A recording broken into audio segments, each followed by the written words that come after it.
ঘড়িতে বাজে হচ্ছে এখন কটা বাজে? 4:05। 4:05 না, 4:20 হয়ে গেছে। আর এই যে এখন সরস্বতী পুজোর লাঞ্চ নিয়ে বসলাম। তো সরস্বতী পুজোর স্পেশাল লাঞ্চটা তো আগে দেখিয়ে দিয়েছিলাম কি কি হয়েছে না হয়েছে। তো চলুন বন্ধুরা খেয়ে নিই। আর ওই যে ওখানে মাও নিয়ে আসছে, মা আবার একটু কলা পাতা নিয়েছে।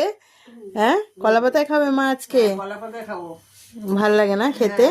পুজোর জন্য নিয়ে এসেছিলাম, বেঁচেছে তাই কলা পাতাতেই খাচ্ছি। আর এই যে ওইটা হচ্ছে মেয়েকে দিয়েছে। এই যে এখনো সাজ নিয়ে ফটো তোলা নিয়ে ব্যস্ত রয়েছে। হ্যাঁ, সাজটা ঠিকঠাক করতে পারছে না, আমার শাড়ি পরেনি। শাড়ির থেকে ও বলেছে আমি সালোয়ার পরবো, তাই এটা নতুন সালোয়ার কিনেছে হোয়াইট, কেন সরস্বতী ঠাকুর তো হোয়াইট আর ইয়েলো। ও পাতায় খাচ্ছে, কিন্তু আমি পাতায় নিইনি, কেননা আমার না আবার এই পাতা দিয়ে খেতে ভাল লাগে না। তো এই যে সবাই মিলে খেতে বসে গেছি বন্ধুরা। তো চলুন খেয়ে নিই আজকে।